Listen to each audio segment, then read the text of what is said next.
시편 107편 1절로부터 9절 말씀을 중심으로 해서 고난을 감사로라는 제목으로 같이 은혜를 나누고자 합니다. 우리가 다음 주 추수감사절을 준비하면서 우리 마음에 새겨야 할 한 가지 진리를 말씀드립니다. 그것은 감사는 상황의 산물이 아니라 믿음의 결단이라고 하는 사실입니다. 내가 이런 일이 있었기 때문에 감사한다라는 것이 아니죠. 하나님이 나에게 복을 주시고 하나님이 나에게 형통함을 주시고 나에게 축복을 주시고 그래서 감사하는 게 아니다라는 겁니다. 상황 때문에 감사하는 것이 아니라 그 상황이 어떠함에도 불구하고 하나님께 감사를 드리는 믿음의 결단이 바로 우리의 감사다라는 것입니다. 오늘 우리는 바쁜 일상 속에서 감사라고 하는 이 단어를 자주 입에 올리기는 하지만은 그 깊이를 제대로 헤아리지 못할 때가 많이 있습니다. 하나님께서 우리에게 원하시는 감사는 스마트폰 알림처럼 순간적으로 스치고 마는 감사가 아닙니다. 영혼 깊숙이 뿌리내린 감사인 것입니다. 시편 107편은 이 진리를 생생하게 그려냅니다. 여호와께 감사하라. 그는 선하시며 그 인자하심이 영원함이로다. 그런데 이 고백은 풍요로운 궁전에서 나온 것이 아닙니다. 이스라엘 백성들이 바벨론 포로 생활을 끝내고 돌아온 후 무너진 예루살렘 성벽 앞에서 눈물을 흘리며 부른 노래입니다. 그 부서진 성벽이 지금도 있는데요. 그 성벽을 우리는 통곡의 벽이다라고 그렇게 얘기를 합니다. 그래서 이스라엘 사람들은 그 통곡의 벽에 가서 지금도 그 벽을 붙들고 기도를 하는 모습들을 거기 가면 볼 수가 있습니다. 이렇게 그 통곡의 벽에서 눈물을 흘리면서 기도하는, 노래 부르는 그들 눈앞에는 황폐한 땅과 잿더미 성전이 펼쳐져 있었습니다. 하지만 그럼에도 불구하고 그들의 마음속에는 감사의 불꽃이 타오르고 있었던 것입니다. 그러면 어떻게 이런 일이 가능한 것일까요? 그것은 그들의 시선이 무너진 현실, 불타버리고 아무것도 남지 않은 다 무너져버린 그런 현실에 머물지 않고 하나님의 약속과 구속의 은혜를 바라보고 있었기 때문입니다. 생각해 보세요. 그들의 고백은 지금 대적의 손에서 구속하사 동서남북 각 지방에서부터 모으셨다라고 고백합니다. 그런데 이것은 단순한 과거의 고난을 회상하는 것 그 이상입니다. 그들은 광야 사막에서 방황하며 거할 성조차도 찾지 못했었습니다. 줄이고 목마름으로 그들의 영혼은 피곤했었습니다. 그럴 때 그들이 하나님께 부르짖었습니다. 기도했다라는 거죠. 하나님이 이런 그들의 부르짖음에 응답하셨음을 그들은 이 성벽 앞에서 기억한 것입니다. 그 기억의 결론은 이것입니다. 그 고통에서 건지시고 바른 길로 인도하사 거할 성에 이르게 하셨도다. 우리가 있어야 할 이곳에 하나님께서 우리를 인도해 주셨다라는 것입니다. 그들의 이런 간증적인 고백은 오늘의 우리에게 말합니다. 감사라고 하는 것은 과거의 은혜를 떠올리며 현재의 고난을 이기는 힘이라고 말입니다. 오늘 우리도 코로나 팬데믹의 여파, 경제 불안, 또 가족 간의 문제 등 광야 같은 삶 속에서 피곤할 수 있습니다. 하지만 그때 이들처럼 감사로 하나님께 부르짖는 자가 되십시오. 왜냐하면 하나님은 과거에 하나님이시기도 하시지만은 지금도 역사하시는 하나님이시기 때문입니다. 과거에 어떻게 역사하셨습니까? 그들이 그 활성을 찾지 못하고 광야에서 부르짖을 때 하나님께서는 그들의 기도를 들어주셨다라는 거죠. 오늘 우리 삶도 우리가 부르짖으며 기도할 때 하나님은 우리 기도 들어주실 것입니다. 지난주에 말씀드렸듯이 감사는 단순한 예의나 습관이 아닙니다. 감사는 하나님께서 여전히 내 인생의 주인이심을 고백하는 것입니다. 감사는 오직 하나님께서 내 삶의 모든 것을 선하게 인도하셨다고 하는 신앙 고백인 것입니다. 그래서 감사는 다른 말로는 믿음의 온도계라고 하는 것입니다. 감사가 다른 말로 뭐라고요? 네, 믿음의 온도계. 그 믿음의 온도계라는 것은 그 온도계를 딱 대면은 그 믿음이 어떠한가 하는 것을 알 수 있다라는 거죠. 그러니까 그 사람의 감사하는 것을 보면은 그 사람이 어떤 믿음의 사람이다라는 것을 알 수 있다라는 겁니다. 믿음이 뜨거운 사람은 눈에 보이는 어둠보다는 하나님의 빛을 봅니다.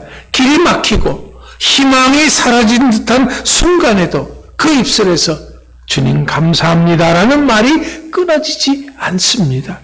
하지만 반대로 믿음이 식으면은 작은 어려움에도 한숨과 불평이 터져 나올 수밖에 없는 것입니다. 우리는 이런 감사를 세 부류로 나누어서 생각할 수 있습니다. 이것을 통해서 우리 자신의 신앙을 돌아보시기 바랍니다. 자, 첫 번째는 어떤 사람이냐면은 감사를 모르는 사람이 있습니다. 이런 사람은 가진 것이 많아도 자만으로 가득 차 있기 때문입니다. 이들은 마태복음 19장 16절부터 22절에 나오는 부자 청년처럼 모든 것을 소유했지만은 하나님의 나라를 선택하지 못한 사람들인 것입니다. 반대로 부족함을 핑계로 불평하는 이들도 있습니다.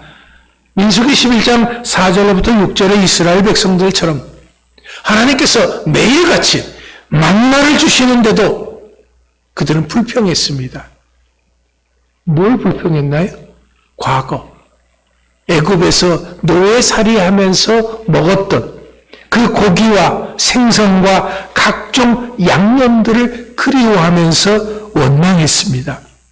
왜냐하면 그들의 마음에는 믿음도 사랑도 기쁨조차도 메말라 있었기 때문입니다.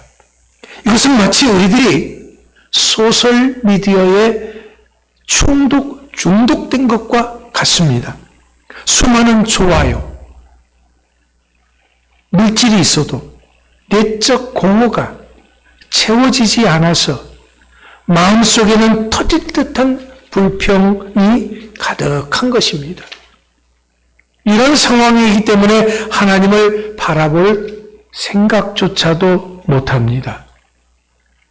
그래서 예배 중에도 많은 사람들이 말씀에 집중하지 못하고 우리는 핸드폰에 집중을 하는 경우가 많이 있습니다. 설마 여러분이 여기 속하는 건 아니겠지요. 예. 이제 오늘부터 감사로 우리가 마음의 문을 열고 입술을 열고 생각을 열어서 새로운 은혜의 삶이 될 수 있기를 바랍니다. 둘째로 형편에 따라 감사하는 사람들이 있습니다. 이런 사람들은 상황이 좋을 때는 감사합니다 라는 거죠. 상황이 좋을 때는 그냥 입이 찢어지고 마음도 그냥 막 베풀어 줍니다. 하지만 조금만 바람이 불면은 순식간에 감사는 싸늘하게 사라지고 불평으로 바뀌게 됩니다. 마태복음 26장 33절에서 35절에 나오는 베드로처럼 예수님과 함께 있을 때는 주님, 내가 죽을지언정 주님을 부인하지 않고 따르겠습니다 라고 큰 소리 치지만 예수님과 멀찍이 떨어져 있기 때문에 사람들 앞에서 3번씩이나 저주하며 맹세하며 부인하는 것과 같습니다. 그런데 우리들 역시 이런 감사를 할 수밖에 없는 것은 믿음의 뿌리가 약하기 때문입니다.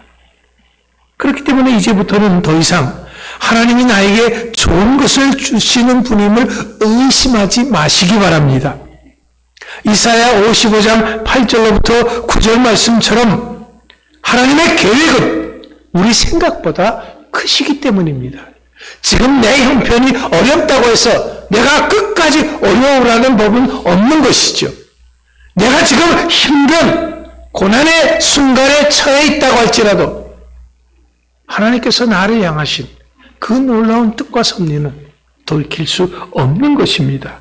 하나님께서 우리를 위해서 놀라운 계획을 예비하심을 믿고 오늘을 승리하는 여러분 모두가 되시기 바랍니다. 세 번째는요, 범사에 감사하는 사람들입니다. 이런 사람들은 상황을 바라보는 것이 아닙니다. 고난 가운데서도 하나님의 선하심을 바라봅니다. 그렇기 때문에 비가 오면 이건 땅을 적시는 은혜라고 감사합니다. 눈물 나는 현실이라고 할지라도 주님의 위로를 찬양합니다라고 감사하는 것입니다. 이것이 바로 믿음으로 드리는 감사인 것입니다. 사도 바울 역시 그런 삶을 살았습니다. 바울은 빌립보서 4장 11절로부터 13절 말씀에서 내게 모든 것을 할 수 있게 하시는 예수 그리스도로 말미암아 만족하는 법을 배웠다라고 했습니다. 사도행전 16장 25절에서 말씀에서 보듯이 바울은 감옥에서조차도 찬양했습니다. 그런데 그냥 감옥에 갇혔습니까? 아닙니다. 억울하게 매맞고 수갑에 채해서 감옥에 갇혔습니다. 언제 그가 감옥에서 나올는지 알 수 없는 상황이었습니다. 그럼에도 불구하고 그는 찬양을 했다라는 거죠. 바울은 스스로 범사에 감사하는 삶을 살았습니다. 그래서 우리에게 범사에 감사하라라고 당부하는 것입니다. 이것은 믿음으로 산다라고 하는 오늘의 우리들에게 큰 도전을 주고 있습니다. 암 진단을 받은 후에도 하나님의 손길이 함께 하심을 믿기에 감사합니다 라고 하는 분들이 있습니다. 실직했음에도 불구하고 새로운 문을 열어주실 주님을 신뢰하는 이들이 있습니다. 누가 뭐라고 하든 상관하지 않고 없는 중에도 옥합을 깨뜨리는 사람들이 있습니다. 이런 사람들이 드리는 감사가 바로 믿음으로 드리는 감사인 것입니다. 성경은 우리들에게 범사에 감사라고 명령하고 있습니다. 에베소서 5장 20절 말씀은 범사에 우리 주 예수 그리스도 이름으로 항상 아버지 하나님께 감사하며 라고 권면합니다. 데살로니가전서 5장 18절 말씀에서는 범사에 감사하라, 이는 그리스도 예수 안에서 너희를 향하신 하나님의 뜻이니라 라고 분명하게 명령하고 있습니다. 그렇습니다. 우리 믿음의 사람들에게 있어서 감사라는 것은 더 이상 선택이 아니라 순종입니다. 왜냐하면 하나님이 원하시는 뜻이 바로 감사이기 때문입니다. 분명한 것은, 불평은 우리의 믿음을 무너뜨리지만 감사는 믿음을 굳게 세우는 것입니다. 오늘 사는 우리가 감사할 수 없는 순간에도 감사할 때 우리의 신앙은 한층 더 성숙되어질 것입니다. 로마서 5장 3절부터 5절 말씀처럼 환난은 인내를, 인내가 연단을, 연단이 소망을 이루는 것이기 때문입니다. 감사는 바로 이런 과정의 촉매제 역할을 하는 것입니다. 그러니까 감사가 없다면 환난이 인내를 낳지 못하는 것이고, 인내가 연단을 낳지 못하는 것이고, 연단이 소망을 낳지 못하는 것입니다. 오늘날 안타깝게도 우리는 풍요 속에서 감사를 잃어가고 있습니다. 집이 있어도 만족함이 없습니다. 일거리가 있어도 불안합니다. 우리는 끊임없이 남들과의 비교로 자기 스스로 영혼을 병들게 하고 있습니다. SNS에 올라온 친구의 여행 사진을 보며 왜 나는 여행 한번 못 가나 하고 한탄을 합니다. 이웃이 행복하게 사는 모습을 보며 왜 내 삶은 이 모양 이 꼴인가 라고 탄식합니다. 여러분 분명히 아십시오. 이 모든 것들은 사탄이 우리들을 넘어뜨리기 위한 전략입니다. 그래서 감사 대신 비교가, 찬송 대신 한숨이, 평안 대신 불안이 우리의 마음을 점령한 것입니다. 하지만 여러분, 감사는 영혼의 호흡이기도 합니다.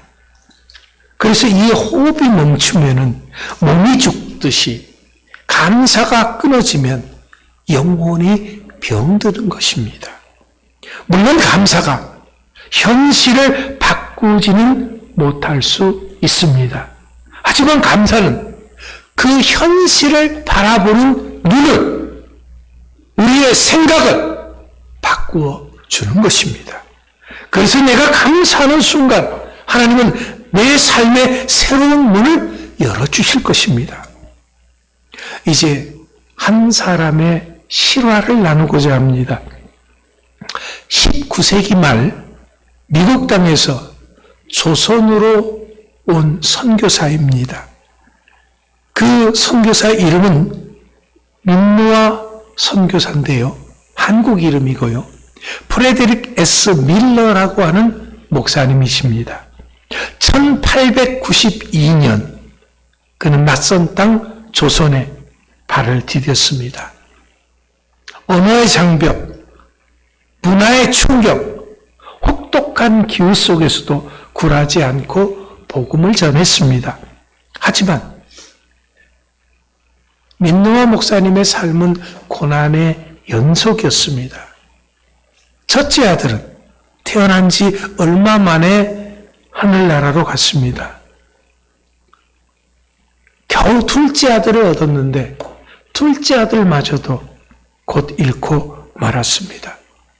그런데 이 상실의 아픔이 채 가시기도 전에 사랑하는 아내 안나 여사마저도 1903년 복막염으로 하나님의 부르심을 받았습니다.